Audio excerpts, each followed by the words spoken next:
Alright, mga kababayan, mga kaibigan, mga katokis, mga kapots, kamusta po kayong lahat? And once again, welcome po dito sa ating mumunting channel, Simply Tokis Vlog. Tayo po ay magbibigay ng maiksing komento, opinion at reaksyon sa mga mainit na usaping pangpolitika sa ating bansa. Pag-usapan natin dalawang bagay mga kababayan. Si Congressman Benny Abante, mukhang gusto niyang nang kaharapin si Magalong, kasi si Magalong ang pinakamaingay na iwok na mayor ng Baguio City, na tungkol diyan sa mga katiwalian di umano ng mga congressman sa mga budget, no? At ganun din po si Senator Lacson, nang iintriga lang, walang alam. Ayun. Okay, so muli shout out po lahat sa inyo and may God bless us all. So eto po, no, sa quote card ng Global Daily Mirror, meron po dito, no, sabi ni Benny Abante, hinahamon niya po no? Hinahamon niya si Magalong na mag-public apology. Bakit? Kasi very slanderous, very libelous yung sinasabi ni Magalong na mga congressman daw po mga, alam nyo na, mga tiwali, mga magnanakaw. Kasi may listahan po si Magalong na may mga congressman na tiwali. Mayor Magalong, sinasabi na nga sa ng Malacanang, welcome kang magbigay ng ebidensya. Kasi kung sinasabi mong puro ka insinuation na may 60, 70, 80, parang si Lacson, wala naman kayong maibigay ng mga pangalan, meaning nang iintriga lang kayo, chumichismis lang kayo. O baka gagayahin nyo si Sara Duterte na I will answer that in a proper forum, in the proper timing. Ganun po ba? O ngayon, yung iba po dyan, na-visit na. Okay? So, si Richard Gomez, si Mayor Rolando Valeriano Representative Rolando Valeriano ng Maynila, at ganun din po si Representative Paulo Ortega ng La Union. No? Sabi nila, name names. Ilabas mo. Hindi naman lahat ng congressman dawit dyan. Hindi naman lahat kami nangungupit. Siyempre, walang pinapalangalanan. So therefore, iisipin ng tao, lahat sila. Even though na sabi niya 60, 70, 80 lang, ganon. O ngayon, si Representative Benny Abante, sabi niya, issue an apology. Ito po, no, quote card. His statements are an insult to the institution. If he believes some are guilty, name names, correct. Submit documents and testify under oath. Baka naman nabigla lang si Mayor and he does not really mean na kaming lahat dito sa kamera ay kasama sa mga akusasyon niya. If this is a case, a public apology is in order. Correct po. Kaya nga, Mayor Magalong, sabi mo na kay Terry Ridon, imbitahan mo na ako. Ngayon na, o kaya dito sa Quadcom. O Quadcom, mag-combine kayo. Yan ang unahin nyo, flood control. Tingnan natin kung pupunta si Magalong. Sabi niya, ready siya para malaman din natin sino yung mga congressman na tumiba-tiba, yung masisiba, yung kumubra ng pera dyan. Pero hanggat wala siyang naipapakita, chismis lang yan. Ano lang siya, baka may gusto siya, mayroon siyang political ambition next sa 2028. Diba? Nakakahiya po So ang sinasabi ba ni Mayor Magalong na kung moro-moro, tinan mo, moro-moro pa tandaan nyo, sinabi ko kahapon, wag na nating banggitin pa tong yung gagamitin ng moro-moro. Nagalit na nga po ang Muslim community, yung mga moro. Kasi meron po tayong moro na grupo ng mga kababayang Muslim, Moro Islamic Liberation Front, Moro National Liberation Front, at yung mga grupong moro. Kaya wag po, nakaka-open po yan sa kanila, no? Kung nabanggit ko lang po yon, mga kababayan naming Muslim na moro, ano lang po, hindi po yun minamasama kayo. Nabasa ko lang po dito, pasensya po. Pero hindi ko po kayo nilalait o inaalipusta, mga kapatid nating Muslim na moro. Okay? Ang aming investigasyon dito sa Kamara, magkasasabwat kami, konting ingat sana sa mga akusasyon. Madali magbitaw ng mga salita pero mahirap patunayan.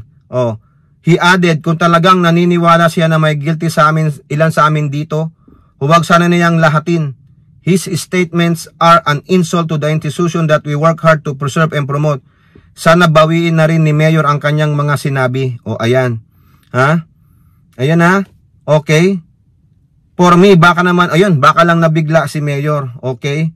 Now, sumagot naman dyan si, sumagot si Mayor Magalong. Yan po yung sa quote card, oh. Hindi naman dapat ako mag-apologize. In fact, sila dapat na mag-apologize dahil sa ginagawa nila sa taong bayan. Kaya nga sila sinabihan ng mahiya kayo. Bakit ako mag-apologize? Ito to. Mayor Magalong, itong statement mo, ha? Very broad ito. Sobrang lawak ng tinukoy mo dito.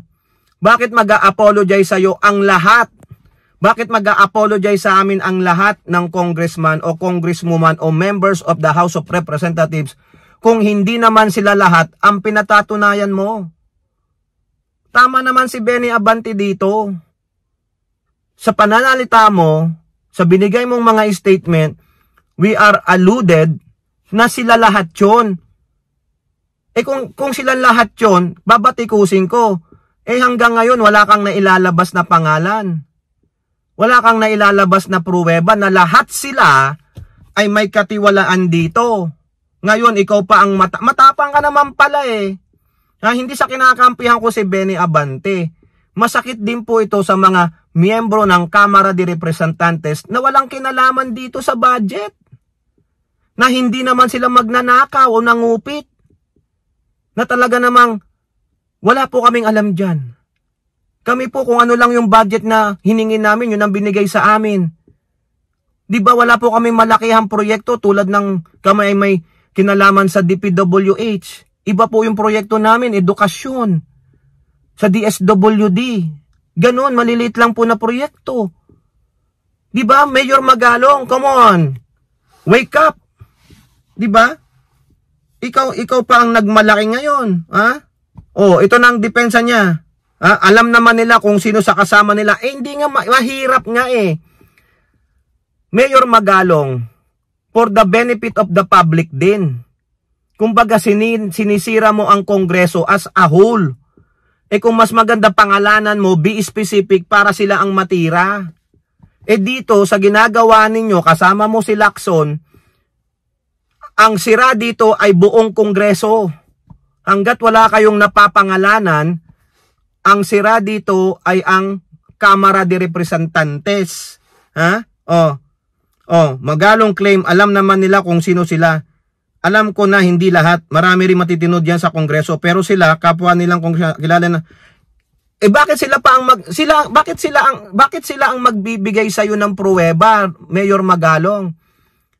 'Di ba sabi natin yung adage na yung proof is in the hands of the accuser, nagpopol. 'Di ba dapat yung accuser ang magpro-provide ng pruweba? Ikaw yung accuser bakit sinasabi mo kilala naman nila kung sino 'yan? Ganon.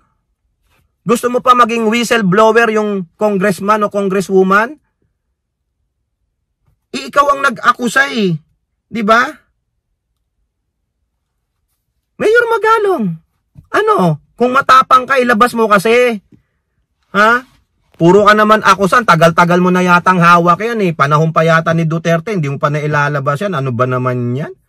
Ay, bilib na sana ako sa tapang mo, pero hanggang ngayon, hindi mo pa rin mailabas yan Wala rin Puro ka rin daldal Di ba? Hanggang daldal ka lang pala O isa pa to, ha? Si Pampilo Lacson, ayan po sa quote card ng GDM. Yan ang hindi ko masasagot. Yan ang hindi ko alam actually. Ito pangalan nito. On his possible ending of his expose on the alleged question flood control. Hindi niya daw masasagot. Hindi niya din alam kung kailan niya matatapos. Paano? May listahan ka na ba ng pangalan? Alam ko nung natanong siya dyan, may listahan ka na ba ng pangalan nung sinasabi ni Magalong? Wala pa therefore, hindi binibigay ni Magalong yung listahan. Baka naman wala. Baka guni-guni din. Ha? Lacson, baka guni-guni din ni Magalong yun na naginip lang. Di kaya may kaaway na congressman nakinig kay Digong na the Congress is the rotten institution. Ha? Senator Lacson admitted he does not know what will happen next. Hindi niya pala alam. After he exposed some allegedly questionable flood control project. This was Lacson's response when quizzed by veteran broadcaster Ted Ted Filon. O, anon ending nito, Senator? Sabi ni Ted Filon, narinig namin kayo, napanood namin kayo. Sa dinami-dami ng inyong mga paglalahad, pag-expose, and then in the end, yun po ang malungkot kung sino pa yung whistleblower, sila pa itong nakulong. At in the end, yung mga kitang-kita mo na talaga na may gawa nakakalusot. Dito sa usaping ito, ano kayang maging ending nito? Lacson response was straightforward and short. Yan ang hindi ko masasagot, Ted. Yan ang hindi ko alam actually. Madali lang yan. Kung talagang may political will kayo, Lacson at ni Magalong, expose it. Name names with a corresponding foolproof evidence. Yun lang yan. Ang ending niyan, kakasuhan. Kung guilty, kulong. Pag not guilty, laya. Ang ending naman dun sa kanila ngayon, tatakbuhan na kayo. Tatakasan na kayo. O ayan very honest naman pala si Lacson. Very candid. Real talk. Di ko alam. O what do you know? Di ba tanongin natin, Senator Lacson, what do you know? O di ba? Maganda ilabas nyo ni Magalong yung pangalan. At ulitin ko, kasama ang foolproof evidence ng katiwalian nila. Okay, kayo po ano pong inyong masasabi? Comment down below and don't forget to like and share. Hope to see you on next videos. Bye-bye. God bless.